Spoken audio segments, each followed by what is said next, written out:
Will the Pelicans have an elite bench this upcoming season? Who's the sixth man? Give me some bench pairings, some nice duos. Give me some players that's going to be sneaky off the bench. What's missing? And then we talk a little Bryce Mcgowns for those that have been keeping up. Myself, Grub, Chaz, and Five, we here to cover it all. Let's get into it. First took away. That's with this. Get your money's worth now.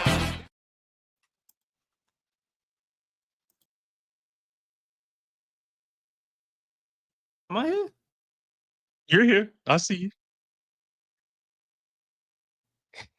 My mic keep muting. I don't know what's going on. All right. Welcome to another episode of Pro Pills Talk. I'm your host here, Chris Connor here. Follow with joining me here, David Grubb here as always. We got my dog Five. Five talk about hats. He got a fire hat on himself here, and then we got Chaz pulling back up here. Yo, man, shout out to all the good people that support us here. Blue Moon, John Deere, Sunshine, Chris Smith Holmes, Task, Theo's, 4D, and of course, Scott Vicknair, man. They always fight for the win. Be sure to holler at them if you ever get into any type of accident there. 504-500-1111. Fellas, what's up with you? Chilling, man. What's up with you, bro? Not much, man. So I guess we can get right into it, man. I wanted to, as we get to the, we're entering August, and if you thought you ran out of things to talk about, if you think you ran out of things to talk about today or last week, you definitely about to have to scramble for topics. But this is the fun part of it. Now we get to all be creative. Chaz put out some recent content about the positive side of the Pelicans offseason. Or going into the end of the off season here. Y'all be sure to go check that out. And Grubb did as well, had a fire show leading into pretty much the topic of this show, the Pelicans bench. Everybody as well.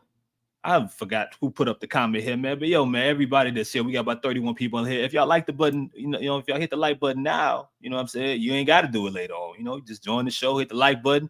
It make everybody happy, and I don't have to worry about Justin yelling at me. But the bench. So Pelicans last year, I don't have the analytics in front of me, but I know statistically, if we just talking just strictly in bench points, they finished. What's going on, Shaq? What's going on, Mike? We gonna get to all these questions at some point here. The Pelicans have finished in, I think, the bottom 10 in overall bench production. 22nd in points. 22nd. Now I'm sure that there's analytics. There's a bunch of things that kind of go into this, but I want to ask. I'm gonna start off and lead off here with Grubb, since you had the show that dropped recently about the bench, with a simple question. Before we get to the Pelicans, what do you think makes a good bench, period, to you? The most important thing for any bench to do is not make mistakes. Because when you send your bench unit in, you're trying to hold on to whatever it is you've done with the lead. Occasionally at home, your bench will perform better and they can extend leads for you, or they can help you with comebacks. Occasionally that happens on the road. But the biggest thing you can ask from your bench is consistency and dependability. If they are not turning the ball over, do they make open shots? Do they, don't commit fouls? Those are the things you ask for your bench. Don't make mistakes. You don't have to win the game for us, but don't lose it. Simple enough. I'm gonna lead with Chaz here. Chaz, what about you, man? Some people might say it's energy. Some people think it's really regarding the management of the bench. Others may look at it as more of the amount of accessories or specialties that you have that you can pull from that complement your starters. What do you think makes a good, or in this case, an elite NBA bench? I think in the context of an elite NBA bench, I think when you have starting caliber players playing off the bench, I think that's pretty much, how you sum it up. As it pertains to like the Pelicans specifically, I don't want to get ahead of the topic, but I guess it depends on who you think is going to be starting. For me, I think Herb could be an elite guy off the bench in the second unit. Because to me, I mean, the starting thing is a little bit antiquated because guy like if Herb is off the bench, Herb's probably playing still like 25, 30 minutes. Like, he's playing starter minutes most likely. Certain guys with Willie Green, who my partner, if Kevon Looney, he probably gonna be playing 27, 28 minutes. Like, that's just how Willie Green gets down. You know what I'm saying? But I think that X factor, that guy who probably could start on other teams coming off the bench, I think that could lead to an elite bench, i.e. Manu Ginobili, type player. 5, I'll ask you the same question, and then we'll move on. Yeah, I think your bench just has to have an identity, right? I'm all for, if you have elite players playing off the bench, but everybody doesn't have that luxury. And I don't think the Pelicans will have that luxury, to be honest. So how can they do that without having these elite talent? Just having really smart basketball players, right? Being able to do things on a consistent basis. Can you change a game? Can you impact the game coming off the bench? That lets me know that you're a good bench team. Like, you play the exact same way the entire time. Hopefully your starters do as well. But I think that's what the Pelicans got in trouble with a couple years ago, when I thought they had a really good bench. Like, they weren't elite talent, but collectively they knew how to play together. But they leaned on that so much that we really couldn't see the bench thrive because they were playing starter minutes, which they shouldn't have been. I don't want to leave that. But go ahead, Grub. I just want to give like the whole like the general picture of what it's been like the last 4 years. You want me to do that? Go ahead. Because I think statistically it'll show some things, and we can go deeper into them. But go ahead. The Pelicans the last 4 years under Willie Green have their average rank in bench points is 22nd. They've never finished higher than 21st. They've never finished lower than 23rd.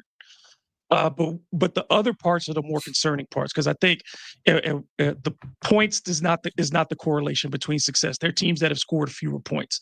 The bigger problem for the Pelicans has been efficiency, making shots from either level. In field goal percentage, their average rank over the last 4 years has been 25th. When 3-point percentage, their average rank has been 19th. In turnover percentage, they rank 16th. And at 3-point attempts, they're ranked 19th. Over those 4 years. So you're not getting above average production anywhere on this team. The 1 year that stood out for them at all was the 3-point production in the 49-win season, when everybody on the bench basically hit a career high in threes. You had Trey hitting 38%, Larry 41%, Najee 39%, Jose 38%, Jordan Hawkins 37%, Matt Ryan 45%. Nobody shot lower than 35% off the bench who played major minutes during that 49-win season. Last year, you had nobody who shot above 36% off the bench last year. So, it's the efficiency that seems to have been a big issue. Like I said, there are teams that have scored fewer points. The Celtics scored fewer points than the Pelicans off the bench last year, but nobody really shot lower or shot worse off the bench than the Pelicans. Like, they were one of the 2 or 3 worst as far as field goal percentage and 3-point percentage off the bench. So 5, we'll just keep it in the Zion era. So since Zion's arrived, you've had a few different guys kind of be the quote unquote 6 man, right? You've had Najee Marshall step in at certain points to be that guy. We have, of course, Jose Alvarado, Trey Murphy. You had Larry Nance, JJ Redick, I think for a period early on. I don't know if I missed anybody here, but I think that pretty much covers the bulk of the players in Zion's run. But one of the things that you said Devontae Graham, okay, another one.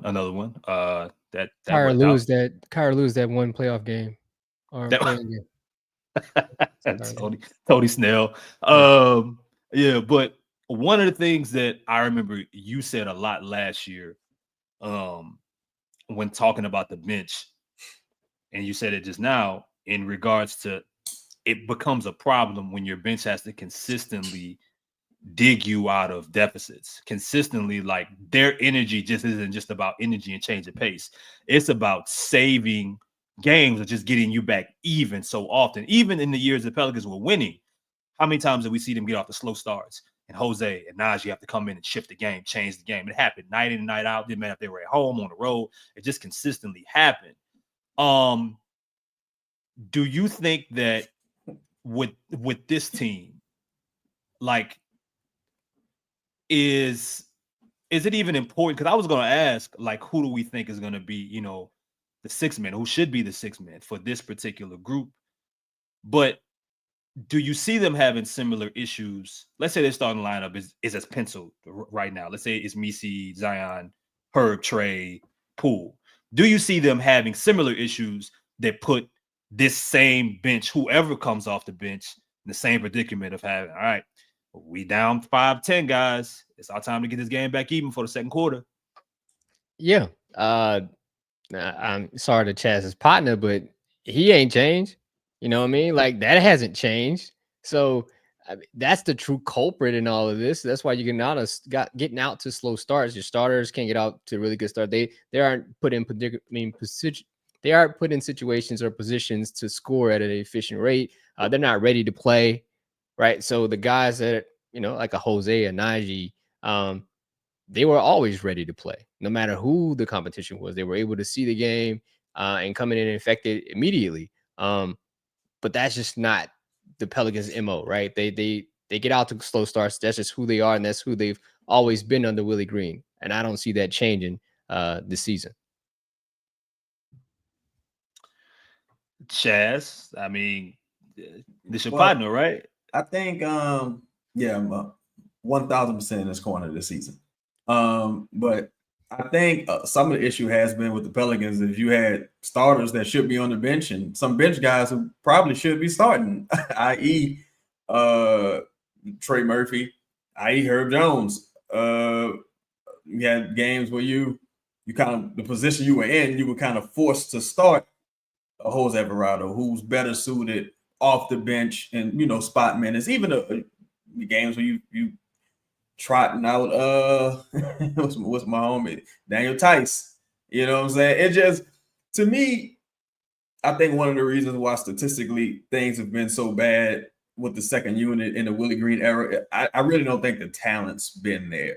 I think, you know, me and Chris, we did a really dope show with Najee prior to that 49 win season when we talked about him, you know, just figuring out that corner three and maximizing that. But it's yet and still, it was like every year with the Pelicans, you're literally finding guys off the street, hoping they can give you a boost in that second unit. Last year, man, the list was insane. I put a list together. It was just insane. You know that Brandon Boston Jr., shout out to him. He's not even in the country no more.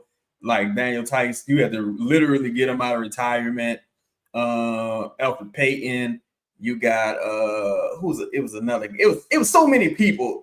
Trey Jemison. It was so many guys that you're literally getting off the street and you're saying, yo, we need you to be a difference maker. And oddly enough, some of them, like Alfred Payton, for example, played pretty well. But that also goes to show you how not good the guys you currently have are, the where people can just come off the street. Alfred Payton, Brandon Boston Jr.,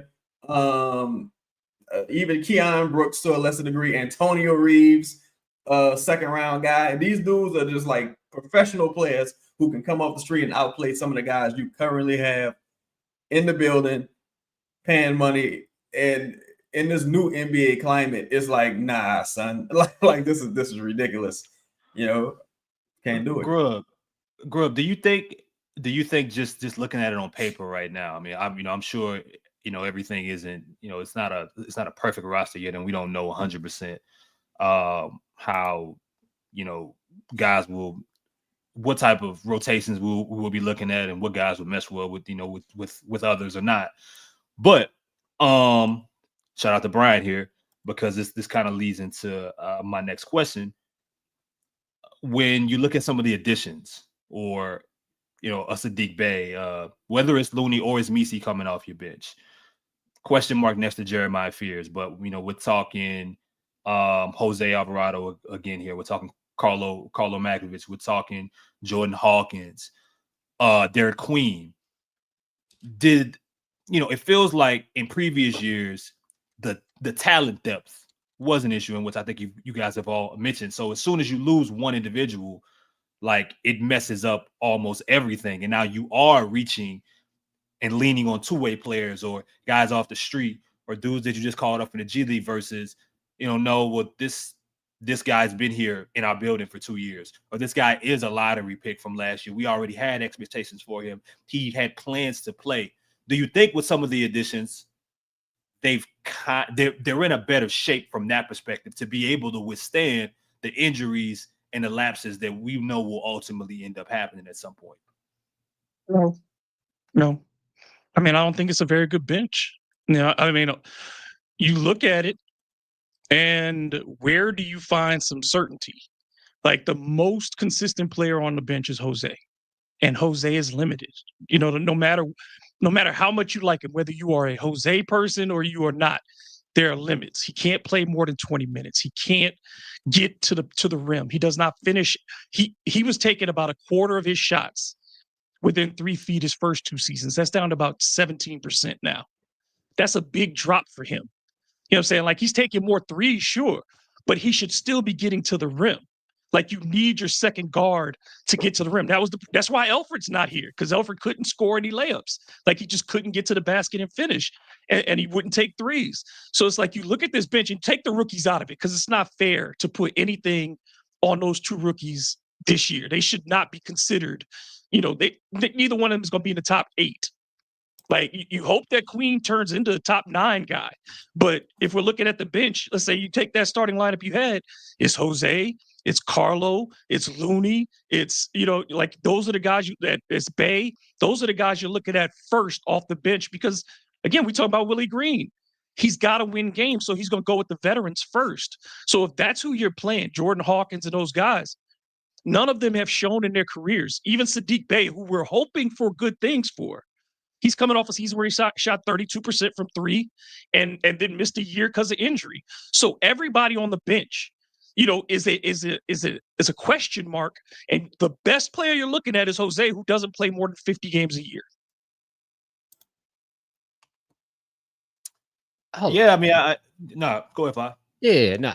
See, you brought up, like, the guards not being able to get to the rim. I totally agree. Like, that's a true problem, but I think that's more so a philosophy problem, not just guys' ability, right? This team doesn't screen well, right? They do not put the defense in predicaments where they're going to foul. They don't try to get to the line. This team doesn't, right? They're not trying to do these things where it's beneficial. And you got a guy like Zion who needs space.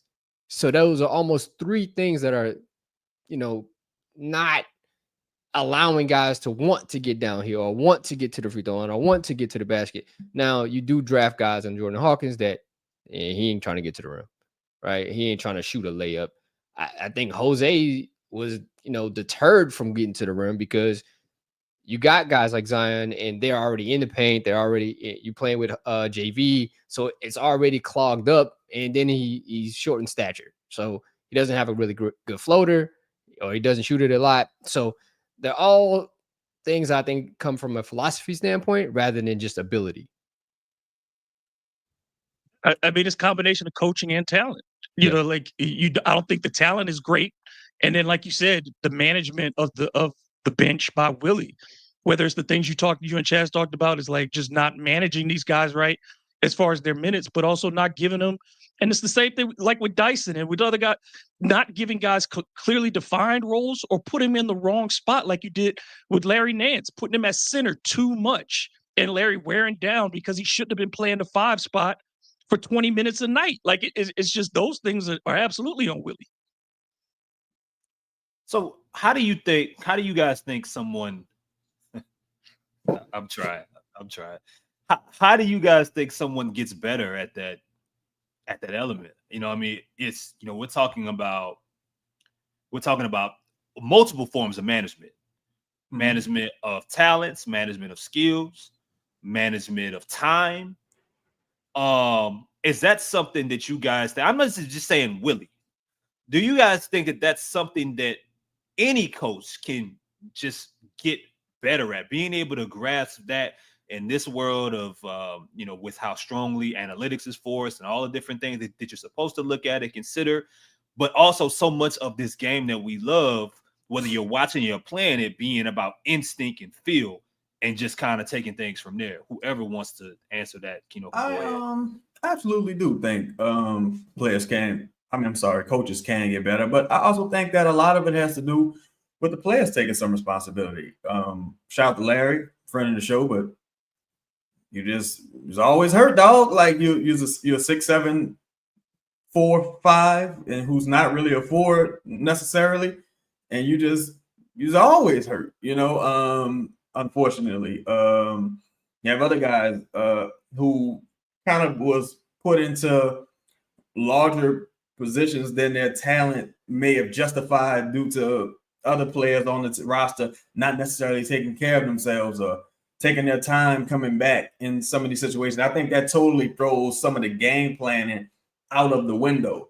If you're Dyson Daniels, for example, and they draft Dyson Daniels, like, all right, we got a backup point guard, then you get him on the team, you're like, wait, he can't dribble. It's like, and wait, he can't make a layup. It's like, all right, so shit.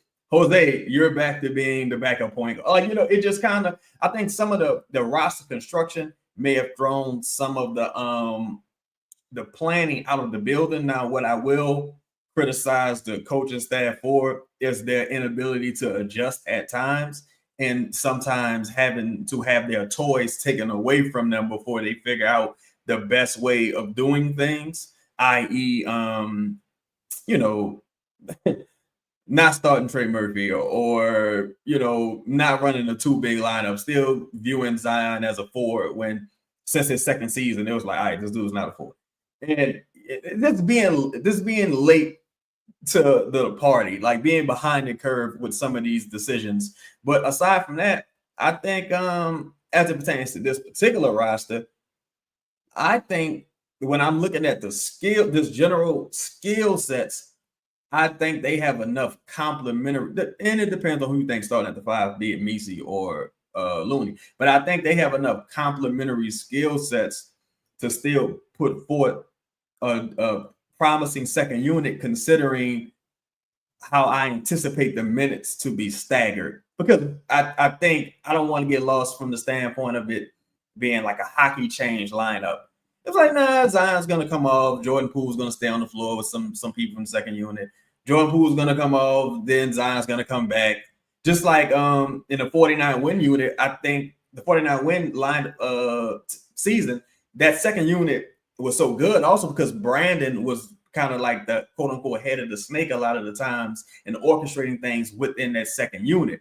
So I think as long as you keep, an upper echelon talent on the court with some of the guys, because, you're not going to play 12 people anyway. You're probably going to play about 9. So long as you keep, an upper echelon talent on the floor with those guys, then I think you'll see more success. But I also think that counts on being healthy and not forcing guys to play up versus, a position or a time of minutes allotted to them that should be appropriate considering, who they are at this stage in their career. 5, who at their best can impact this team in a positive manner coming off the bench at their absolute best, whatever that is, whoever that is. Who makes if there was one player coming off the bench who would make the most impact if they play to the best of their abilities consistently? It'd be Jordan Poole. Poole. I know that's wild, but it'd be Jordan Poole. Like Jordan Poole get to play against, people's B team, right? Like just truly having the freedom. This is why I kind of equate him to almost Jamal Crawford in a sense, right? The creativity, the ability to shoot you in the games, but also having the tendency to shoot you out. But the skill is there. And just have, because he's not going to be able to have that freedom with Zion. He's not going to have that true freedom with like Zion on the court with him at all times, or Trey Murphy. Like he's going to have to delineate and get others involved at times. And that's really just not his game. It truly isn't. But if he was a 6-man, you had this freedom. Think about Manu, right? When I just get to do what I want. That could be Jordan Poole. That like when you think about Poole, is like the other part of it is he's going to be forced into a lot more catch and shoot situations, which, like you said, does not play into what he does best.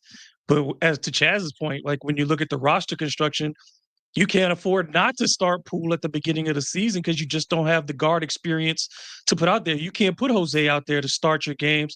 You're gonna be behind after 5 minutes every night if Jose's your starter, and you can't put Fears out there because he's gonna turn it over every other possession, and you're gonna be down. So you're forced to start Poole, and that's why I think we've all been like, it is insane that we are this far into this, and the Pelicans have never gone into a season with anybody feeling comfortable about the backup point guard position. Not 1 year since Zion has been in New Orleans have you felt comfortable about the backup point guard position. It's just as soon as the starter goes down, it has happened every year at some point over the last 6. The starting point guard has gone down, and then you had to turn to Jose, and it's not fair to him because that ain't his job. He should be the 8th or the 9th dude. Like he should like using him like a mini Jamal Crawford to a lesser extent. If Jose got it that night, if he's able to force some turnovers, if he's able to knock down a couple threes, cool. But on most nights, he's a don't break unless there's an emergency type of player. Like you give him a couple minutes just to harass somebody, but he's playing like to Chaz's point, he's playing starter minutes, and he should not be playing starter minutes. He's a dude that should be giving you 10 to 12, not 20 to 25. Can Jose Alvarado be TJ McConnell? TJ better finisher, better mid range. See what I'm saying, bro? Like there are skills that you need at that stature to get the second, third contract, right? Like or possibly even fourth. Like he needs a floater. And I'm not saying this because I like Jose. I truly do. I think he should be in it. But dog, it ain't all catch and shoots. Exactly. It can't be that. When you a small guard, see, I think TJ's superpower is that like a heat check for him might be a step back 15-footer. Yeah. You know what I'm saying? Like, because so much of his game is about like paint manipulation. So much of his game is about him driving with the basketball and kind of making shit happen from there. So it could be floaters, it could be getting to the line, it could be finding others, it could be the Bob Cousy, Steve Nash run around the back of the baseline. Like, but that's his game. Yeah, every now and then, he'll shoot some threes. Jose's heat check, or I mean, hell, whether he might be 0 for 4, he can pull from 30. And hey, you might get a night like that random night against Denver in New Orleans where he had his career high, I think 38, and it was great. And he's had a lot of those games. But I do agree, when you are a small guard and you want to, I think, survive or be something that someone wants to pay a lot of money to be a crucial part of a winning team, coming off a bench, he has to continue to add layers to his game because then we always get back to, okay, well, is he just a gimmick? And I don't think he is. He improved his ability to shoot from 3, became one of the more reliable, consistent guys from 3 over the past couple of years. But it's just like the consistency of it, the timing. Sometimes, Jose, like, you're not meant to be like for you to be a Harlem Globetrotter, bro. You're not meant to take some of these shots, bro. It's not meant for you. You got to look up and find the person that it is meant for at the time. It's not you. But I want to ask you guys something about Karlo, and then we're going to take a quick break. So lost in drafting Queen and signing Looney in Misi's second year is Karlo Matkovic. Now, with Karlo, I think it's, in a lot of ways, it is now and never for him because he's in another situation to where he has things that no one else, like if you got a power forward, if this was football and you had separated meeting rooms consistently, like he has something in the room that nobody else has. Multiple things actually in regards to the center and the power forward position. His ability to stretch the floor and that athleticism. It's going to be huge for them if he can provide those things consistently, but lock down some of the other things. The small things, the nuances of what it means of being a big at this level, whether he's a small ball 5 or a 4. how important do Grub? I'll start with you. How important do you think this year, or it's starting off this year, is going to be for Karlo, kind of showing what he's taken into his first actual full NBA season and going into year 2? Like, if I'm Karlo, like, you've got to come into camp ready to show that you're going to do 3 things really quick, really well. That you're going to run the floor nonstop. Like, he cannot, on offense, he's got to run from baseline to baseline and just go. The other part is he's got to show he can defend on the perimeter more, because he is going to be asked to play the 4 more often than the 5. So I think he has to show that he can defend on the perimeter, and he's got to get better knocking down that catch and shoot 3 in the corner. But he's such, like, defensively is the biggest part of the game for him, because he is, like you said, unique offensively on this team. He's the tallest guy on this team. He's the best vertical threat on this team. He's probably the best athlete in the front court. So if you take those things, yeah, he brings you something unique, but he has to defend for short bursts. And if you can get him, again, if you get him a solid 10 minutes, he's one of those guys that comes in and he's a change of pace that people are not going to be used to, because you're giving them more of the dependable tortoise with Misi and with Looney. But you're giving him the rabbit when you give him Matkovic and let him just sprint, pause, and when you got to get him out in the open court. But I think, yeah, he can absolutely have a valuable role. It's just that defense is going to be the thing that gets him on the court. Chaz, what about you, bro? I've been a fan of Karlo for a while. I think with Joe Dubois and Troy Weaver's affinity for front court bigs, be it power forwards and centers, and their desire, or at least what they've said they wanted to do as it pertains to 2 big lineups, I think Karlo's going to get his opportunity. I just need Karlo to be Ryan Bowen or Nick Collison or even Pelicans Larry Nance. I just need you to go out there and play as hard as you can play on the court for the 10, 15 minutes a night, rebound, blocks. I think the talent is there. Take more of those corner threes, catch lobs, and just be an energy player. I will say the fact that we are here saying, what can Karlo give you? That says more about the prospects that are starting at the 4 and the 5. But I think as it currently stands with this roster, I don't anticipate seeing Hunter Dickinson. But you got 4 bigs and 1 is going to be out to start the season, and Derek Queen. But still, you should get a shirt and support him, and you wish him well. The link is in the chat. But that being said, you got 3 functional bigs on the roster. This is Derek Queen shirt, man. I made this myself, man. I'm supporting the team. I'm 100% with this team, bro. Move P out the way. Move P out the way. Okay, all right. See, I'm looking. I'm like, is this a what movie does this poster does this remind me of?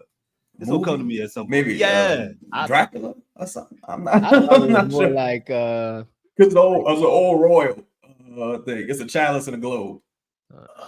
Well, globe. It's a globe in a sector. Wow. So it'll come to you, Paul. But yeah, I think considering who's available on the roster, I think Karlo gonna get his opportunities early, because with Derek Queen being out, you don't have any other like 6'10", 6'11" guys who can rebound effectively, really contest at the rim. So I think we're gonna see Karlo early, and I think he's gonna I don't know what the expectations realistically are, but I think he's gonna live up to them, whatever that is. Man. Somebody said Zach Collins. That's a good one. Okay, Obi Toppin. I think Obi a little more talented, but yeah, that's a good one too, Ryan. I just find it interesting when we say, shout out to Cole, when we say he just got to catch lobs, rebound, contest shots, and shoot them. Like, yeah, of course. But that just is holding a lot of weight on this. Like, we want to keep the game super simple for him, right? And I think that's the idea behind it. But man, at times for me, it seems like the game moves so fast for Karlo. Like he just needs time on task. So the more he plays, I think that's when you'll see the athleticism kind of help him. But he almost has to slow down to get faster, if that makes any sense. He has to slow down. I think he should concentrate on screens. Like, he should contact Looney every day. Like, man, how do I get better at this? reach out to these veterans to see if you can pull something from their game so you can actually get on the court and help your team win games. Yeah, Cole. No, get into the country. all Willie Green has to do is just use his timeouts properly. Just not take his challenges home with him. Just not fall in love with ninth and 10th men. Just make those second half adjustments. Find another identity that's not around fighting and playing with force. But his lawyer is here to defend him right now. So let me go back to Chaz. No, I'm gonna be honest. For Willie Green, I don't think it's the 9th and 10th man. I think it's the 8th, 7th, 8th man that kind of gets him in trouble, because it's kind of like with Jose Alvarado and Larry Nance again. Yeah, they shouldn't have been playing as much as they were playing, but it's politics. Like for me, they two company men, and they Willie Green shadow. Hey, boss, what you need me to do? Hey, boss, our house on fire? Hey, boss, hey, this is what it is. You just saw Jose said it himself. He was like, man, I got what you want from a brother like me? I got one foot in the league. I'm gonna do what I gotta do. Like, what I'm saying? I respect his honesty. Larry Nance, Larry Nance, he heard from behind the scenes. He was like, nah, I'm playing. What are you talking about? Like, he was an advocate for himself playing. And if nobody ain't gonna advocate for you, you gotta go for Dolo sometimes. But shout out to my stepson Karlo. I just wanted to show this. This is something I think we want to see more of this upcoming season. I mean, these two forward. Corey Joseph got it. That's blocked. Yeah, good play by Karlo. Good read and reaction time. Take off, Karlo. Take off. He will. It starts at the defensive end. He did it at both ends of the floor. Hey, man. So I think cool things are possible. I don't want to put too much on his plate, but I think he's a solid NBA player. I think he's a solid off the bench energy NBA player. I mean, it's going to be hard for him to match his numbers from last year. I mean, he averaged 7 and 5. It's going to be hard to get those numbers. So I think people have to be reasonable about what his stats can actually be on this team. Like, it's going to be nights where he can give you double figures because he's going to get that opportunity.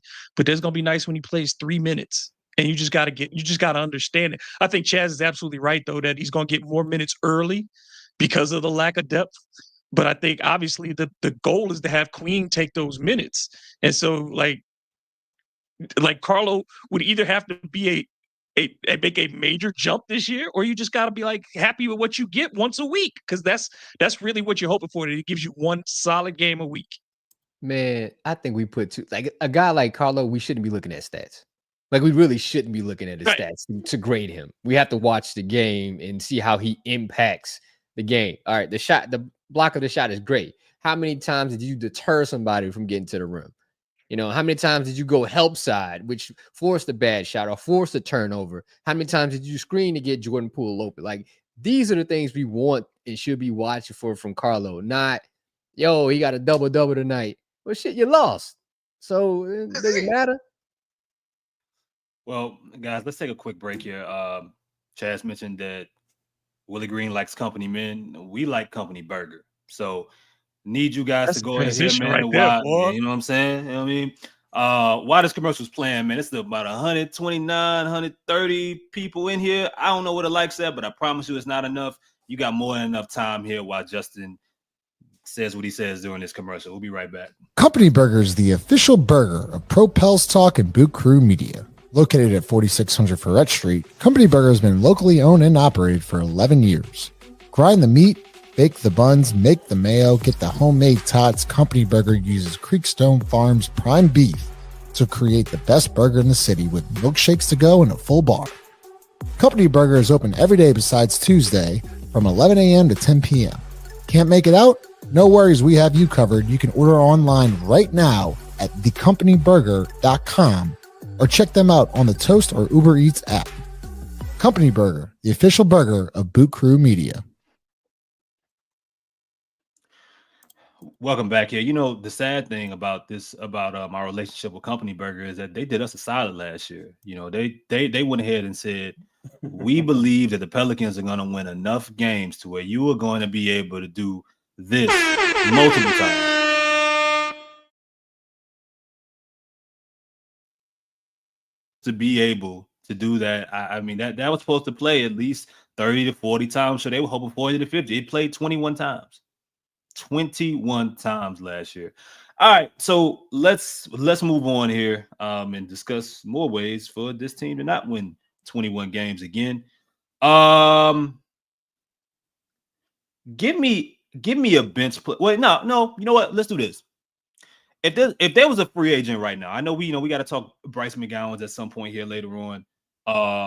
Who the Pelicans got as a two-way here, basically, I guess replacing Antonio Reeves.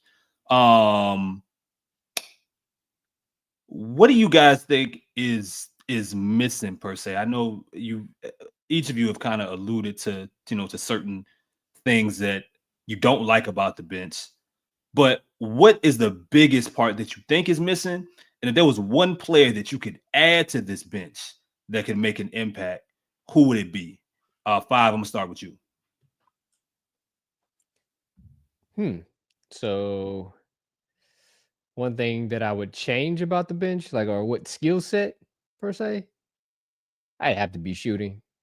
You just aren't a really good shooting team. That's really been your MO probably for the last 4 or 5 seasons. Like you can't shoot the ball really well. A player, I don't know, Chris. Off the top of my head, I really don't have an answer. I don't even know who's available that can fill that void. Let's say I'm gonna throw out a couple names. Let's say it's Russell Westbrook. Okay, this is interesting. Now, it doesn't provide the shooting that you would like, but I'd be interested. I take the gamble. It provides a level of excitement, but I think it could help fears out a ton. I don't think people talk about Russell's impact on people he plays with. His ability to pass off confidence to others. You can hear it from Julian Strothers. You can hear it from thinking about his time in LA. There's a couple guys that really gravitated towards him. Like, he's never been a bad teammate, especially the young players. But I think this could help, fears out a ton. If you're trying to make the investment, for your future, I think this is a time where you can do that. Chaz, what about you, man? What do you think the bench is missing? The most important ability? Mm-hmm. And give me a player, if you want to say Westbrook, you can as well. Give me a player that you think could strongly impact this team that's currently a free agent. Oh, shout out to Lito, man. We got Lito in the building. Get y'all sneezes in. Go ahead. I would say I would still say Amir Coffey, a guy who's proficient from beyond the arc. For what I'm looking at for the Pelicans, I think anyone you bring in, they're gonna have to be off ball. And while I like that, they have to excel off ball. And while I like the idea of Bol and Chris Boucher, the only issue with them is once Derek Queen comes back, those guys aren't playing anyway. So it's kind of like a wasted roster spot, in my opinion. Whereas with Amir Coffey, I think Amir Coffey today is better than Jordan Hawkins. He'll be cheaper, most likely. Also, talking about vet minimum guy. With Malcolm Brogdon, I'm like, yeah, he can give you a best of both worlds as far as he can handle the ball, he can shoot. But I think the way I anticipate this roster, the lineups to be staggered, I think you're really just looking for catch and shoot guys for that second unit. Someone who can give you what, the production behind the arc that Jordan Hawkins is supposed to give you. And you got Saddiq Bey, who's probably going to play, some 3-4 minutes. I think you're looking for another, big shooting wing. I think that's something that when you look at some of the people that targeted with the two ways, with the Trey Alexanders and homie they signed today, is like, these are larger shooting wings. I would have preferred they just keep Antonio Reeves, but he's a smaller shooter, I suppose. But yeah, for me, it would be Amir Coffey. I would be absolutely shocked and disappointed if Jordan Hawkins went out this sad. We are talking. He's going into his third year here with zero expectations, and you begging him to do anything. He's not. He's probably barring something unforeseen. He's gonna get some minutes to start the year. He's playing for his life right now. Mm-hmm.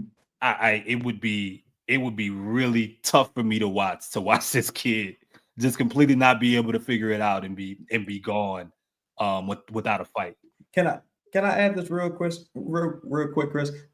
See, I think at this point, it's kind of irregardless of what he does this season. You wouldn't pay him $7 million next year.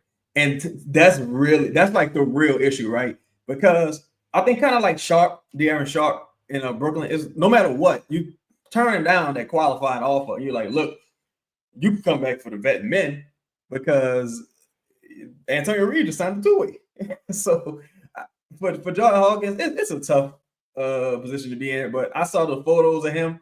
Say can't play for your life. You're already there. I saw the photos of him early this offseason, and the red flags instantly shot up in my mind. I'm like, you look exactly the same physically. Physically, he looks the same. Yeah, you're not gaining weight. You're not putting on no muscle, dog. And that's what's going to keep you around, but it's what it is. Injury. That back injury, like you betting on a dude who's got a chronic back injury. Yeah. When has that ever worked out well? Like this ain't Larry Bird we talk about here. You know what I'm saying? We talking about Jordan Hawkins. So I mean, I just don't see a future for him. Like he's like Pelicans aren't going to give him an extension. So if you're not going to give him an extension, what are we doing here? Yeah. Go ahead. Nah, I'm just gonna say, damn, dog. Like I had so much hope. I really did. I really thought like there was going to be an avenue for him to be super successful, but it's like the worst possible time for him. Like salary cap issues, right? Where I think teams are truly mismanaging their funds. Absolutely. And the middle class is no more. So once you pass the entry level, like where do you go? Like you almost got to go lower, right? Like dang, you year 4 and you're gonna have a vet minimum possibly, and you got to be grateful for that. Like yeah, it's tough, but he can only truly. But and it's not like he didn't have every opportunity to play. Yeah. Like this is one of those situations where nah, dog, you had more than enough time without the back injury to figure this out, and you didn't. Grub, what do you think that this, from a skill set or an ability perspective, the bench is missing the most? And if there was one player that you could add off the streets, who would it be? And since I think obviously both of those choices that the guys had are fine. So I'm gonna go a little different direction. And I'm gonna say, I want to help get some veteran experience in the backcourt at that point guard spot. And I think there are guys like Corey Joseph or Patty Mills, or even a DeLon Wright or a Monty Morris, who are all out there who are real inexpensive, who don't need minutes but are there to give you guidance. Particularly again, when you think about Jeremiah Fears, I want him to learn from an experienced NBA point guard and have somebody every day in practice to face off against offensively and defensively to learn that position. And there isn't anybody on the roster right now to teach him the subtleties of that position, not on the coaching staff and not on the court. So I think that if I couldn't get some firepower, then what I'm looking for is stability in the backcourt and have another, veteran there especially in case the offense does break down. If you do lose Zion for a couple weeks or whatever, and you need somebody to run the offense, then I'd like to see them, find a veteran point guard to do that. Well, speaking of, it's not a veteran point guard necessarily, but the Pelicans did add a guard here today. Bryce Mcgowns, currently, he got a two-way here as of today here with the Pelicans, 6'7" shooting guard out of South Carolina. Pelicans love them, somebody from South Carolina. Hopefully that's good for him and Zion. Went to Nebraska, played for, got drafted at Charlotte, spent his last year in Portland. I think the highlight in regards to production, pretty much his first and second year, averaged about 5 points off the bench, couple rebounds. Shot, it looks like, shot about 33% from three overall. 40% from the field completely. That's what the Pelicans brought in. I think he is 22 years old here. Will be 23 right around the time the start of the season. Before we move on, do you guys have any thoughts about McGowns? Have you watched any games of him? Have you watched any film? Watched any Charlotte games? Any thoughts? Watched him in college? Strengths, weaknesses? You go ahead, Five. I was gonna say he remind me of DeJounte. Like he truly does. Super long arms, like early on trying to get to the rim. He tries to hang his hat on defense a lot, right? Tries to play the passing lanes. Sneakily athletic, although he's 6'7", but like, yeah, he just reminds me of DeJounte a shit ton. I'm one of those guys who I guess he was getting older, so he had to declare at some point, but I wasn't quite sure why he, into the league when he decided to. But that being said, really lit it up in the G League. I think you can be looking at a potential Kenny Hustle type player to 5's point. Reminds me a lot of DeJounte as well. Get to the rim, finish at the rim. Doesn't take a lot of bad shots. And if he does get minutes for what you would be asking him to do, you're looking for him to be, DNP coach's decision most nights. But you could draw him out there and have him be your Kenny Hustle type player. Grub. I mean, I think, it's difficult to play him at the 3 spot because he's so light. Like, this is a dude who weighs like, 180 at 6'7". So he's going to have to make shots. Like, that's the thing, is at his size, like he's not getting to the bucket. To 5's point earlier about having guys on the bench who can get to the rim. He's not going to get to the rim at that size. So he's going to have to make shots. And he shot it pretty decent from the corner over his first couple seasons. I think he was like 38% from the corner. So hopefully that's an area where he can continue to improve. But again, if we're talking about him, there's a problem. Like, when the regular season comes, if we're talking about this dude, there's a problem.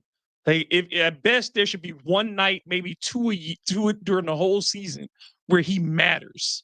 But otherwise, he should just be a dude that you're hoping, gets better by next year, and you may have something. But for this year, we shouldn't even be talking about him. Go ahead. I was going to say, Grub, it's the Pelicans. It's always a problem. What do you mean? We've seen this story before. We should be talking about him. We had to, because lo and behold, December 12th is gonna roll around and this motherfucker starting. Might be playing, yeah. Yeah. I think it's interesting that they still do have Jordan Hawkins on the roster, considering he's pretty much an expiring. And Jose, which again, I ain't heard Joe Dumars really say nothing about these dudes at all. Willie was standing in front of a bullet for that man, though. Yeah.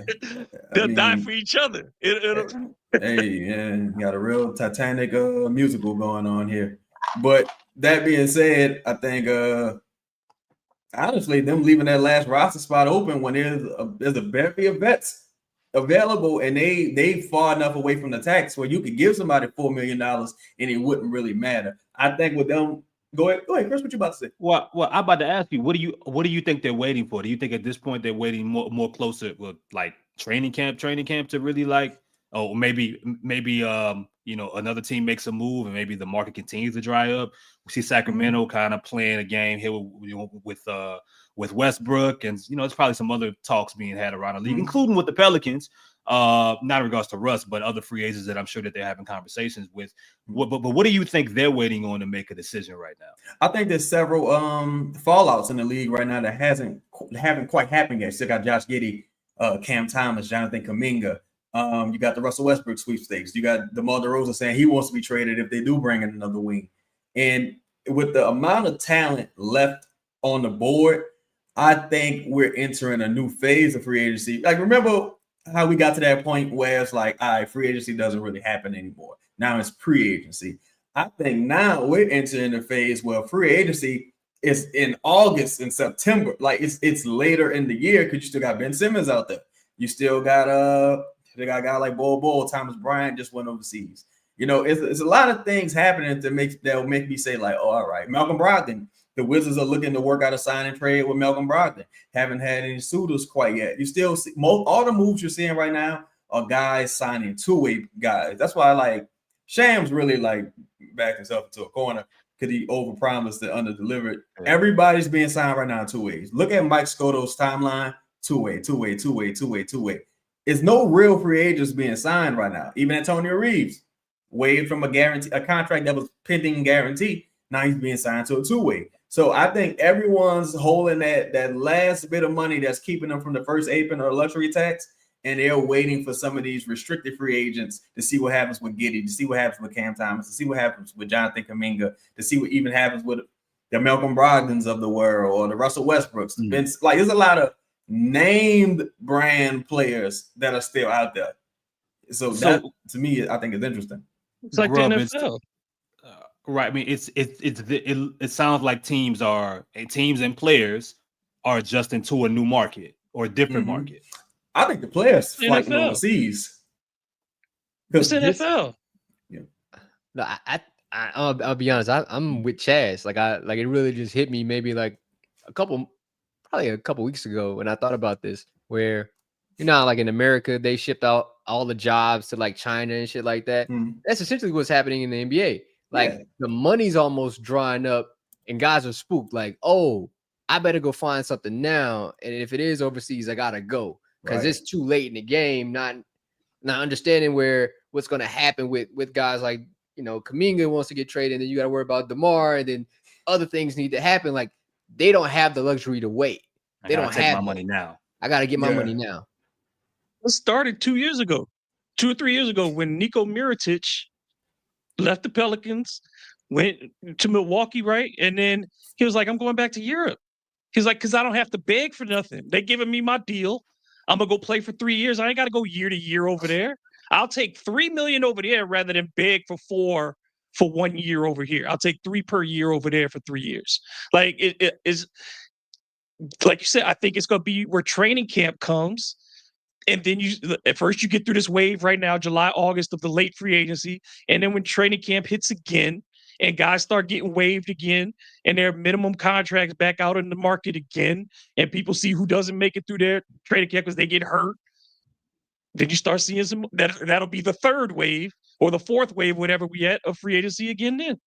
And this is why I always thought like Bill Simmons was really misaligned in this. Like the NBA needs to expand. That opens up, definitely.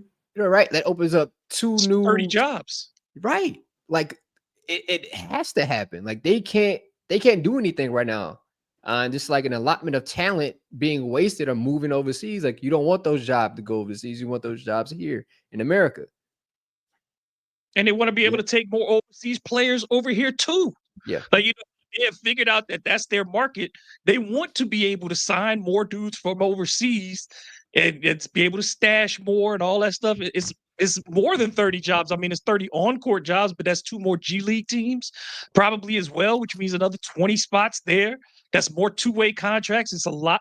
Like the players union is going to be begging like real soon to get those other 2 teams in because they are losing too many dues paying members in the middle class. They got to be able to find a way to get those middle class dues payers in because the top end players do not care. LeBron don't care if he's making $60 million, if he's 35-40% of the cap. He does not care, and he shouldn't. That's not his problem. But the dudes in the middle got to fight back and get some of this money because they're getting pushed out.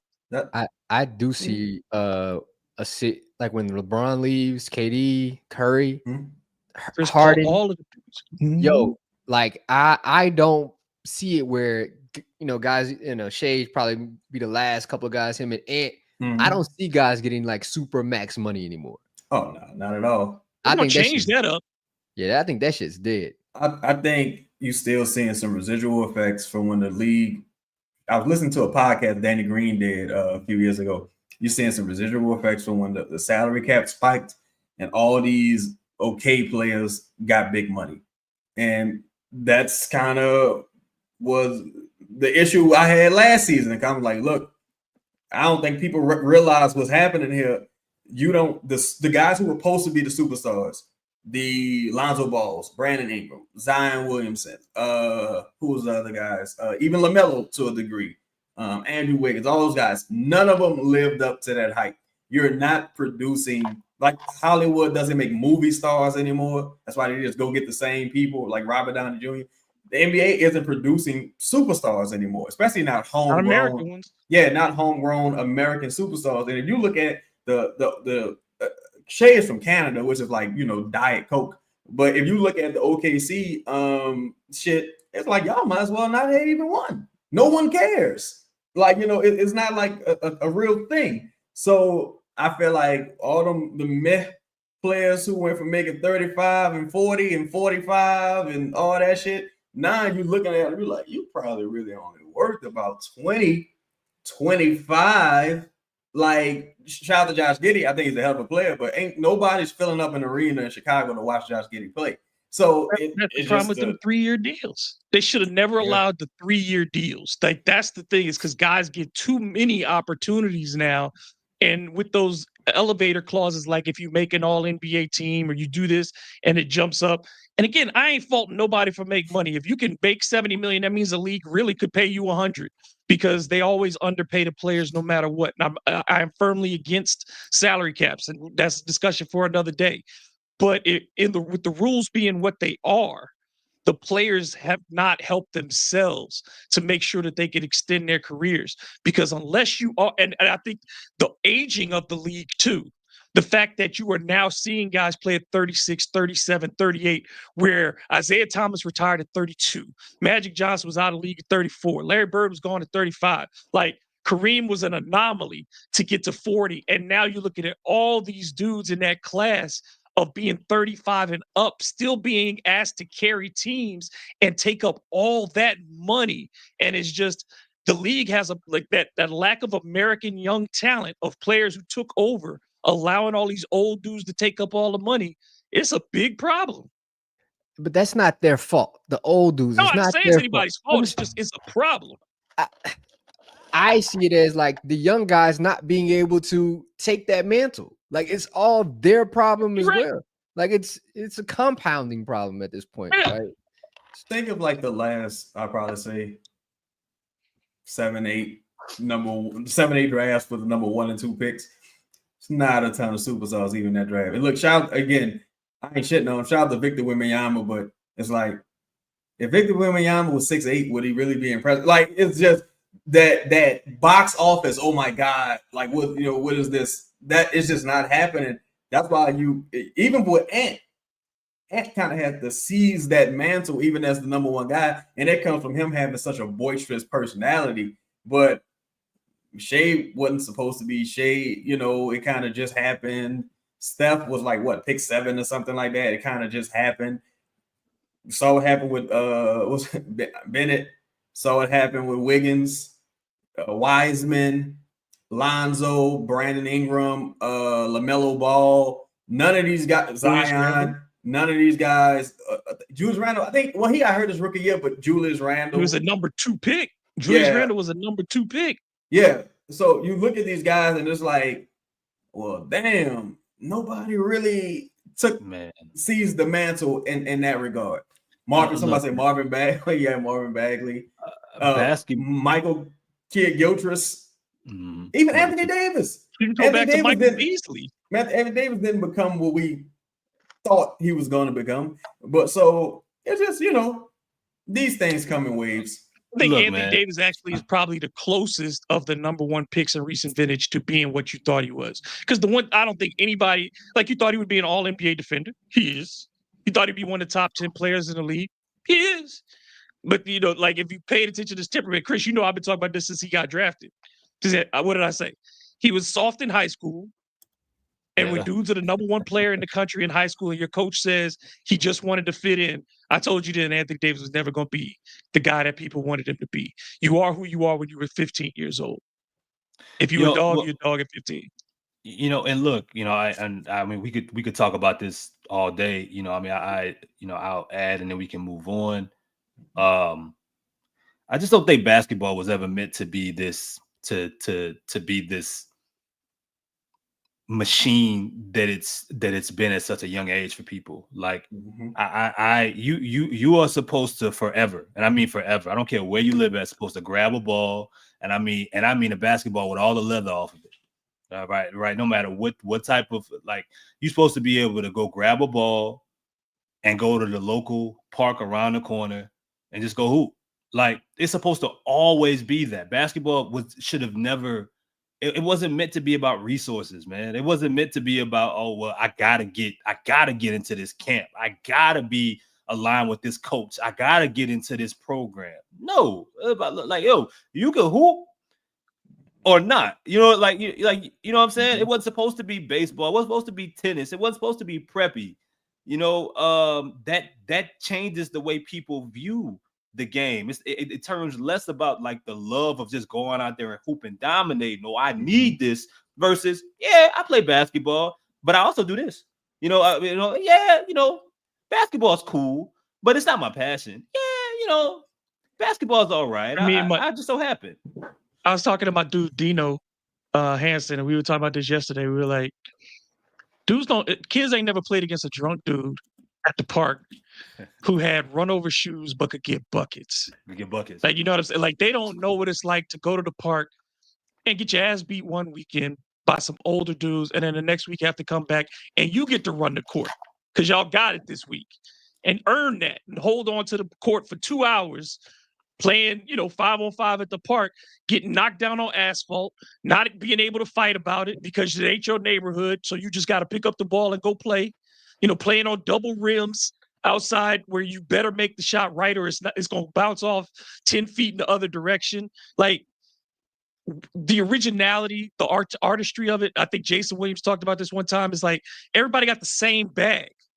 Everybody is doing what James Harden does or what Paul George does. Everybody's running the same moves from the same coaches who are teaching these kids the exact same thing. And when you go to the park or when you're playing with your friends, you got to make up your own stuff. Because like you said, your ball might not be properly inflated. Your shoes might not be right. The rim may be bent. The backboard might be broken. Whatever it is, you figure it out when you're playing on the street with your boys. And kids don't do that anymore. It is a country club game. It is a game for the sons of former NBA players. Because how much more of the workforce is becoming only kids who can afford to play all the time. And that's why the Euros are coming in, because they're playing. They're playing the game. We're teaching a game, a specific type of game. And the Euros are learning how to play basketball. They want it. We're trying to math our way to basketball perfection. And them dudes are still playing basketball over there. Shout out to Will, man. Lala say my baby be in the park. Top 5 player in the state.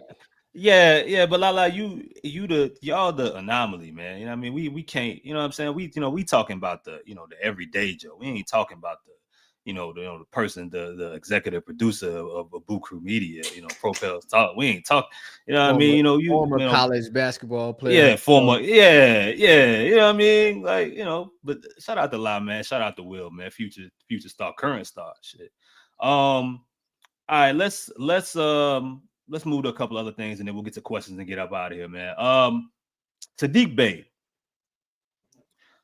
I view him as somebody at some point early in the season or at certain lineups that will be closing games for this team. I just think he's another person that Willie Green is going to latch on to. Now, health pending, he has to, he shape pending, game pending, that everything's right post injury, post year off, working back to rust. But I think it's nothing that this team loves more than in his case, he's year 4, but a veteran player surrounded around youth. And you look at the bench, it's so many different guys right now that are gonna be trying to figure out where they fit or who they are still. You got guys trying to fight for not just necessarily minutes, but an identity. Well, Saddiq knows who he is already. And he's someone who could put the ball in the bucket. Grubb mentioned pre-injury, he ended up shooting 32%. I think the first couple of years he averaged somewhere around 36. But for the most part, he's been a dude that's played games. That's another thing that would probably work for him, is that minus him going out for the season. I mean, even I think that year in Atlanta, he had played about 63 games. The years before that in Detroit, a guy that played 70, 80 games. So he's typically available. But I think for the type of thing that this team is going to need at the position that he plays, his size, his ability, he's a guy that will probably be, an important piece relatively early. And I could see Willie Green fall in love with his ability enough to where if they want to go smaller in games, he might be a guy that's out there with Trey, with Herb. What do you guys think about Herb? What do you guys think about Saddiq Bey and what he can do for this team? 5?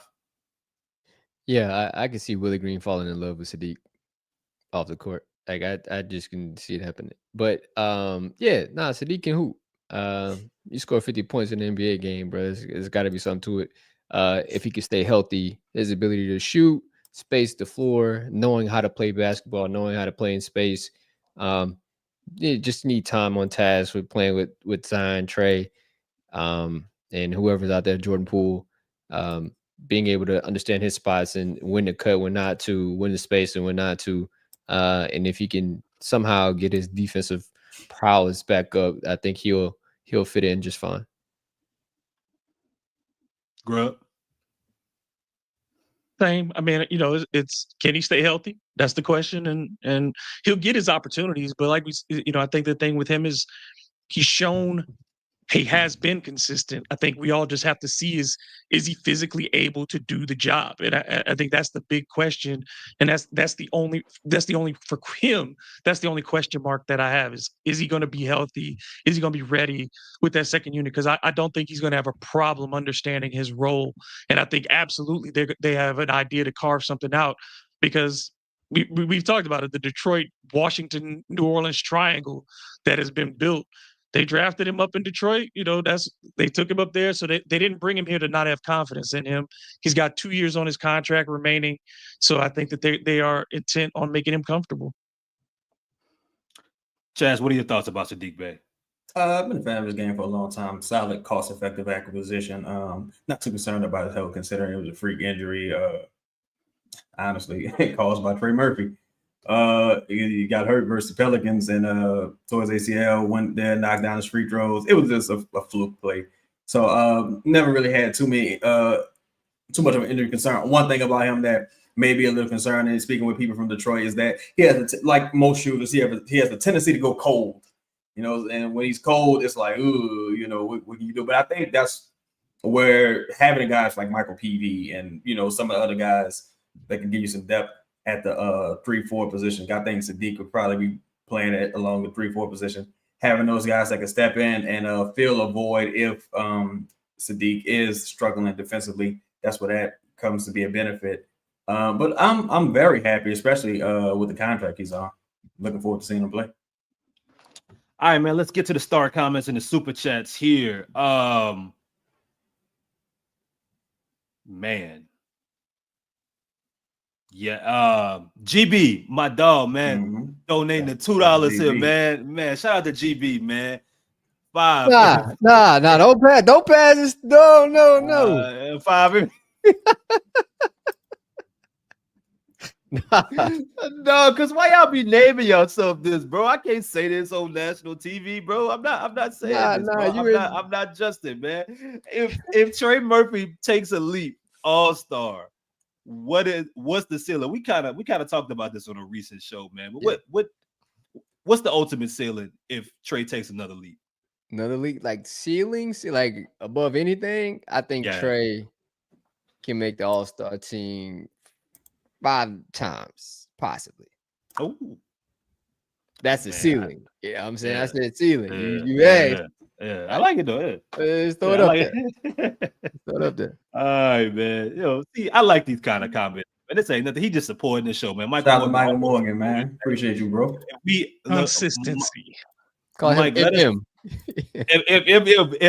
Say, bro, let us know in the comments, man. If we don't have your information, man, we gotta have Justin send you over some merch, man. Y'all always supporting. I think now that's it for the super chats here. Let's get to some of the star comments. Our dog just stay Davis. Say, bro, look, my dog did a show. I did a show with him. Chaz and Davis just dropped the show. He got one with Lito that just dropped. I'm more than sure he didn't. If he hasn't, he's gonna hit up Grub in 5.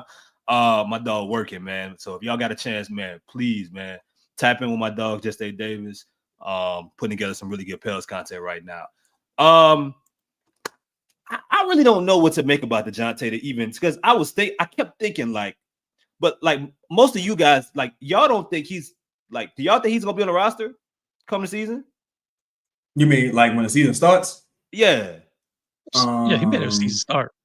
Okay. It depends. Do you think? Okay, I think more than likely, yes. I'll say more than likely, yes. Do you think he's played his last minutes as a Pelican? How about that? Mm-hmm. If he's on the roster, I think he plays during the season just to show people, yo, I can play, I'm alive, and I think it's going to be important to because even I guess they get an exclusive here. Even dating back to last year, Clutch was like, Brandon, we need you to play, and Brandon was like, nah, I'm cool. So I'm sure Clutch is going to tell DeJounte, we need you to show people you can walk without a boot. And and now their technology, is adjusted. They're not like regular guys. I just saw Jason Tatum the other day walking without a boot. You know what I'm saying? So should he be doing that? Probably not. But yeah, and still, the pitfalls of youth. That being said, I think DeJounte, he'll come back and play. Just to show that I'm still here. I can play basketball. Somebody trade for me. Let's get out of here. 5. What you think? To the Jason Tatum comment, like he has to do. It's like a dude getting dreads. They got to go through that ugly stage, right? He got to go through the ugly walk stage of tearing Achilles. It is what it is. But I am 90% sure that he's played his last minutes, and if he does play minutes, it won't be for long. I think Clutch's idea, they need probably going to want to move him some way somehow, so they'll probably need some tape of him playing, but it won't be like he's playing 20 minutes per night, to try to move him. It'd probably be more so like 10, maybe 15. Yeah, my only thought was if that adds anything to the bench, but I mean, it just sounds like it feels as if from everything you guys are saying, even if he does play, it's going to be so temporary. It's not really going to it's not going to matter, and that's if it's not a distraction. I mean, Grubb, if he does end up playing minutes for the Pelicans at some point, if he returns, he suits up and he's healthy. Let's say he plays the entire season and is off the bench. Does he add anything you think of substance coming back from that injury, being in a role that he hasn't played in since his rookie year in San Antonio, maybe his second year coming off the bench? It's just like, if he's coming off the bench, then I guess then we're again presuming that Jordan Poole is starting then. In that case, I don't think he's going to be happy in that role. He didn't come to New Orleans for that. You know what I mean? And I think he's already soured on the experience. And I just think that like if he comes back, you can't really play him. I don't. The record is going to be a big part of that too. Again, if they're in contention, you can't really give him a lot of minutes because you've established your roles. And I think for to upset that cart, like we talked about with consistency of roles, if you have to insert a guy and give him 15, 20 minutes into a team that's winning, then that's a problem. If the season's gone by the time he's healthy, if it looks like they're chasing 10, you know what I mean? They're not firmly in a chase for like 6 or something like that, 6, 7, 8. If they look like, they still have a chance at 10, then maybe he gets a few more minutes because they don't feel as urgent a need to try to chase that spot. But I think that the goal is they have to be all in on making the playoffs with everything that they've done so far. And I just feel like to do that to DeJounte, it's so many things that just feel like a bad mix. To putting him in that position where if he comes back, people are gonna be like, you getting paid $30 million, you got to do this. And you know what I mean? Like, it just feels like it's a bad, volatile mix to try to bring him back into the fold. We'll move on here. This is also for my dog, Just A Davis. Can they be hilarious? I think he was talking about Karlo. I'll answer this one, man. The issue with that points to 5's thing about so much of Karlo's game needing to slow down. Larry's superpowers, I think, was like his timing of things. When he was healthy, his ability to process defensively and offensively, knowing rotations, knowing what he was supposed to be, like the fundamentals, fundamental element, the screen setting, all the little things and nuances that just young players don't consistently always love to do. If you're telling me Karlo he doesn't have to master them, but if he can fall in love with that part, of the game, of those aspects of his position, then he could be beyond what Larry gave you. Because I mean, unfortunately, as Chaz mentioned earlier, even at his best, Larry wasn't able to give you the high production very long periods. It only came in spurts because an injury was right around the corner, unfortunately, because of the amount of minutes he was playing at that size and being a small ball 5. That was out there. Like, I never forget him said, we was in spaces, he's like, I don't want to be out there against Joel Embiid and Jared Allen and all these dudes. And I turn on the game and he out there against Joel Embiid and Jared Allen. I'm like, this is exactly what you said you didn't want, bro. But yeah, man. We'll move forward. I like this one from Brian. What's up, Chad? No, I was wanting to say that. Boy, the only thing worse than a politician is when they lying. And it was like, Larry, yeah, all right, brother. Shout out. But I want to say this before you get to this, because I think it kind of plays a role into this next question. Say a good bench comes with defined roles or an identity, scrappy / D run. But the layout of the roster makes it hard to establish one. Now, here's what I disagree with Brian. I think he makes a good point, but I disagree. Now, this is some of the former Pelicans, right? They got some obscure Pelicans jerseys in this world, right? You got JRE, you got the infamous Trey J, Alfred Payton, Keon Brooks, Kyler Kelly, Daniel Tice, Tyrone Wallace, Mo Bamba, right? And these are people I actually forgot about. There's some people that is just like, oh shit, you were here too? Ain't no way in though, because people are a little bit confused about my newfound optimism surrounding this organization and the great Bill Green. But I'll say this, ain't no way in the world you can hear me rattle off them names and say this roster ain't better today than it was last year and maybe the year before if the main guys are healthy. Like that's the caveat, right? If the main guys are healthy. But man, it's like it's been so many dudes here. Like, what's the homie? We ain't have nobody to shoot the ball, and we still wanted Tyrone Wallace out the building. He's like, Tyrone, you tripping. Like, we had to call Albert Payton. We was like, yo, we need a real point guard here. And you got Brandon Boston Jr., who's no longer with us. You got we didn't have some names on this team, though. What's the guard, bro? That played last year, and he shooting 20 shots a night. That's Tyrone Wallace. No. It's somebody else I'm thinking about, bro. He played for like Minnesota. He played. Fuck, bro. He. Oh, let me see. Somebody even said something to him on Instagram, and they I'm pretty sure that was leaked it, bro. That wasn't tied up. James, what was it? James, what? Dog, this shit gonna bother me, bro. I know who you're talking about. Noel. Yeah. Jalen Noel.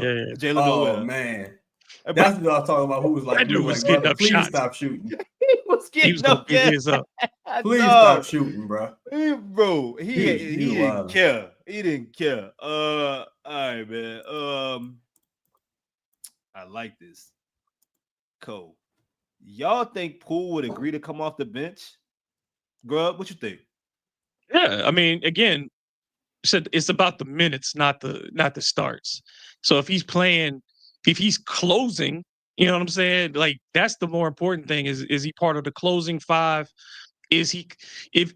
Again, I think his skill set is best to where he should be able to take control of the basketball and do what he wants to do with it. So you put guys around him that are going to move, that are going to, help him defensively so that you can get out in transition and let him do what he does.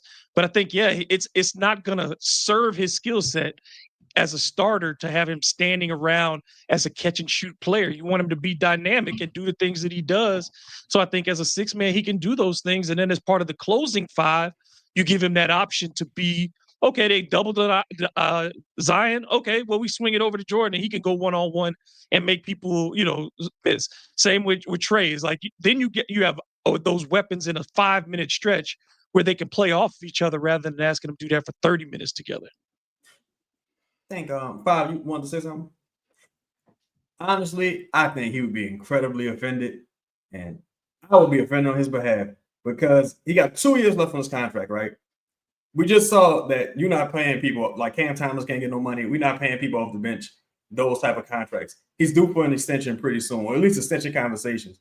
He's trying to, I guess, resurrect the aura he had from Golden State. And looking around, it's like an Anthony Edwards situation. Bench me for who? Like when you start thinking about it like that, because in my mind, I'm like, all right, well, would it be Herb and you playing Zion? And because somebody got to shoot the ball. That's another thing. Because losing Brandon was taking about 18 shots. Let's say Herb gives you, let's say Trey takes 18 shots. I don't think he will, but let's say he does. Now CJ going too. So now somebody got to replace those shots. I don't really see a dynamic to where him coming off the bench makes sense unless you had like a traditional starting point guard that also took shots. Like let's say this totally hypothetical. Well, let's say you had Kyrie. Oh, you have a real one, yeah. Yeah, I think you're right. You had Kyrie or something like that. Then it's like, I think it would make more sense. But I think him being in like, it's time for me to get paid.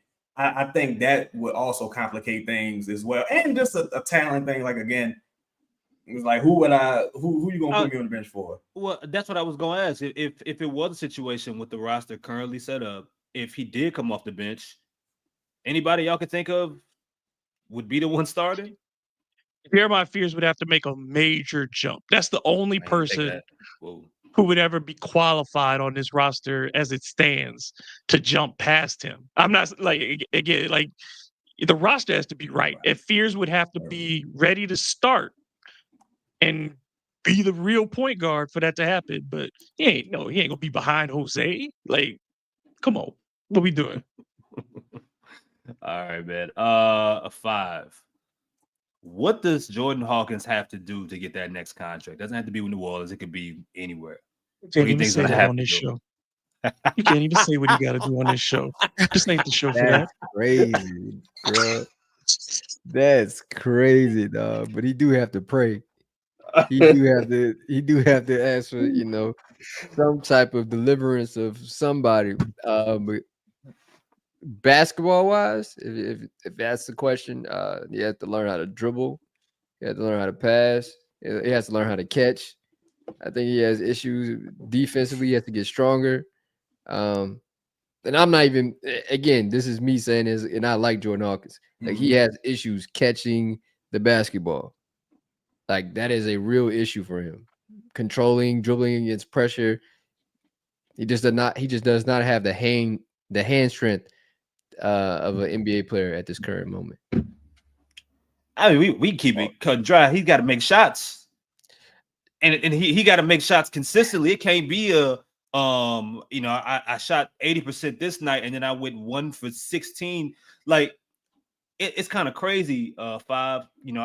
I try not to. We try not to tie it with dudes doing the summer league to what they do in the regular season or for their career. But that's kind of like, we watched summer league and he was erratic and inefficient, and finally had one good game and had 2 bad games. I'm like, no, like, all that's gonna be fine. Ain't gonna change. Whatever the season gonna start, he ain't gonna be in that role. He'll be dribbling the ball. But that's pretty much who he's been. He's had some solid weak stretches. He had a good stretch to start off last season. I think the first week, and then his back went out. And then his rookie year, but the minutes weren't consistent. So could you really? So I mean, he got to make shots. He got to make shots consistently. We got to be able to count on him and know, like, he just ain't this inefficient microwave. See, and this goes back to the point Grubb made earlier about playing basketball, dog. Your shot just not gonna fall every day. When you're at the park, bro, it happens. You better be able to do something else to impact winning. If you talk about the second contract, get that next. It can't be all shooting. Like the days of cats getting a contract because they they had a run. Duncan Robinson, he ended that. That shit ain't happening no more. So you better figure out another way to impact winning soon, because shooting, you just can't be just a shooter anymore. That just ain't gonna cut it. I think it was already over. Yep. Yeah. I think In the league? I think probably. Mainly because, again, nobody paying you $7 million next year. Vet men is probably looking at what, close to $3 million if he was a free agent on the open market, and it's like I can get a real player for $3 million. Like, you start thinking practically, because the way this league is set up, Brandon Boston, he just went overseas. Is Jordan Hawkins better than Brandon Boston? Not really. You got guys on these 2 ways. I think he's looking at maybe he goes overseas like a Chris Dunn, kind of refurbishes some of his value and comes back, or Dante Exum, comes back, and now he does something a little bit different. It's just that coupled with the back injury, and like even Matt Ryan, quality shooter. Matt Ryan was homeless. What's the other dude, man? He was the first. He was the first Duncan Robinson. The dude stole all that money out of the Nets. Chandler Parsons. Joe Harris. Oh, Joe Harris. Oh, look at Joe Harris. You know what I'm saying? It's like them dudes just ain't a thing no more. Like, even what's his name? Jaime wasn't necessarily that type of player, but you only got about 1 or 2 years to really become something in the league now, especially with the way the money is. So on the open market right now, Jaime probably getting a veteran's minimum, and he ain't got a back issue that we know of. So it's called Jordan. Yeah, Jordan tough, Motorola, because he gonna be on a 2-way. That's just call that man Motorola. That's what he gonna be. The rest of his career. It's gonna be tough, man. I hope it work out for bro though, man. That's tough. Hey, dog, I really do think the NBA execs saw this happening. It was like, yeah, we'll give everybody a max, because then the money's dry. Like, hey, this is all we got. Take it or leave it. Hey, boy. Hey. We just need a star. They all just need one star to make sure that the crowds come. So they fine with paying the star $50 million and then paying everybody else nothing and just filling the roster with some people. Blame Bron. Chaz, your client. The only thing the Pelicans bench has in their favor is that Willie wears the old body products. First of all, what are your thoughts about old body products? Are you a fan? I'm not really a product savant necessarily. No, I was very poor up until a few years ago. So, I'm good with some, I take a pair of these, you know what I'm saying? Take a pair of soldiers, you know what I'm saying? But I think people underestimating Willie Green, man, and his ability to adjust and buy in and adapt, because this is a new situation for a lot of people. Like, you got Jordan Poole, he's playing for redemption. You got Zion, he playing for his next contract. You got Trey Murphy's playing to prove something to the league, and he wants to be successful here. He showed like he can go anywhere, but he wants to be successful here. I'm just keeping it real.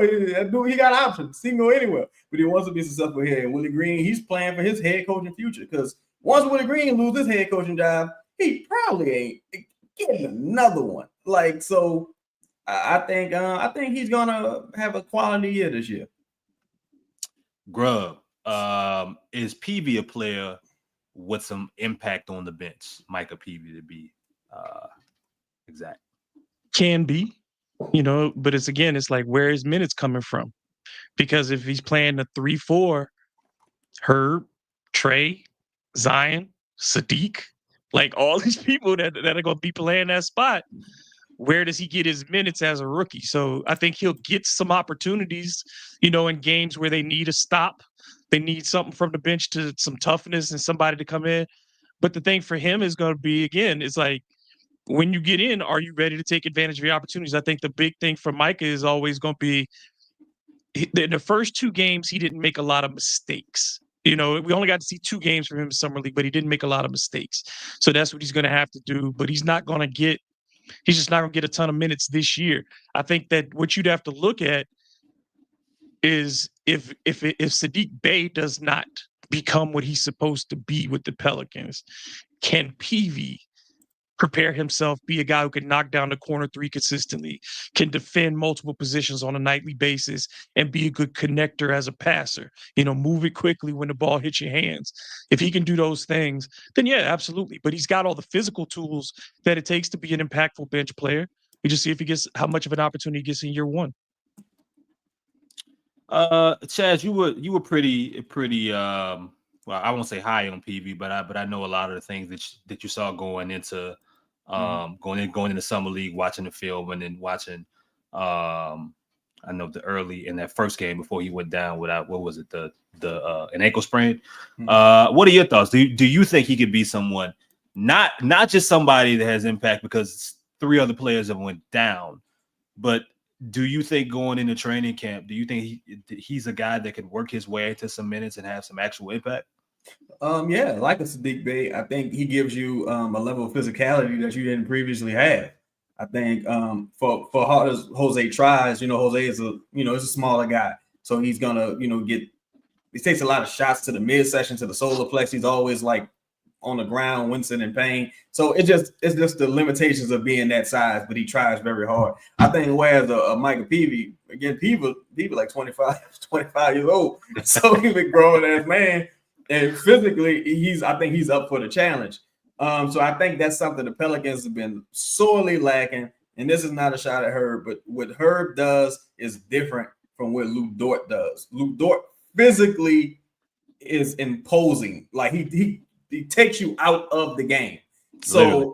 Yeah, it's just a difference. And when you start playing against certain matchups, when you get to the postseason, not that P was going to play in the postseason, I don't know. But when you need people like that you can go out there and say, yo, Nemhard, go make his life hell. Go be a nuisance. Go physically, go use all your fouls. You know what I'm saying? So you need guys like that. I think Michael Peavy is very capable of doing that. This league needs more Patrick Beverleys, man. And we will close here 5. Who starts at center? God. Let's see. God himself.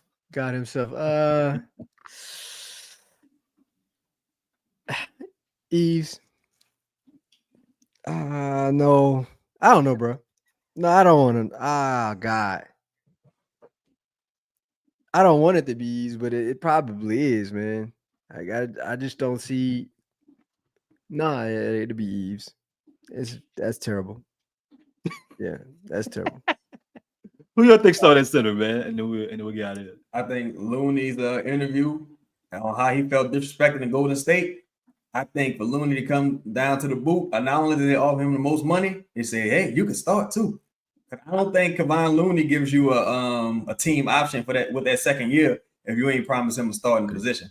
And my dog Eve, I think I saw some more work Eve was putting in, man. Shout out to Eve. I think there is something there. I do think he can ascend to be a quality fringe starter, role player, spot starter type guy. Just about learning and continuing to put on weight. I think Kevon Looney is the perfect teacher for that. But I think Kevon started. Grove will start in center. Yeah, I think it's going to be Looney to start, but I think Eve will play more minutes. I think Eve is the better, shot blocker and those types of things, but Kevon gives you the opportunity to get off to a very solid start in doing the executing your principles, like all the things Fives talked about, where it's been like, somebody's going to set screens, somebody's going to let the offense be what it's supposed to be. He knows how to operate in motion. You know what I'm saying? Like when guys need screen, that's all he knows is setting screens for guys to get open shots. So like, I think early on, that's important in setting the rhythm for this offense is somebody who can do that, be physically imposing, defensively be solid to start, and then allow Eve to come in once he's seen where the game is going. And I think Eve can still put up the same numbers, off the bench that he would as a starter. He put up, let's say 10 and 10. He can do that off the bench still, playing 28 minutes, which I think he will end up playing. Hold on, I'll change my assessment. I'll say Looney, but this is as the caveat. For the first time in Eve's young career, he'll have to fight to win his job back. Right. This will actually give him the opportunity. Like, if you really want to see how much, a guy really wants something, if he wants to be really good at it, I think this is an opportunity where, like, no, you go take your job back. I'm not giving you shit because you were given this starter, position last season because there just wasn't anybody else. But this time, there's a veteran here that knows how to play basketball, knows how to play it the right way. Can you be better than him? Well, every time you say fight, I think Willie Green goes to buy a new pair of old body products. So shout out to Devin Fields for that question, man. Shout out to everybody in the chat, man. As always, man. The super chats and everybody up here with us, man. It's been hour and 40. It's time to get the hell out of here. 137 of y'all. I don't know how many likes we got, but we're gonna figure this shit out one way or another. All the sponsorships here, man. Scott Vicknair, Blue Moon, John Deere, Sunshine, Theo's, Chris Harmon, you name it, man. It's here. Check in with the guys, man. I mean, we all dropping some kind of content, whether it be Pelicans related or not, man. Y'all tap in with Chaz, man. Buy some merch, man. And yeah, man, we'll holler at y'all again Sunday. And until then, Post up tomorrow. All right, y'all.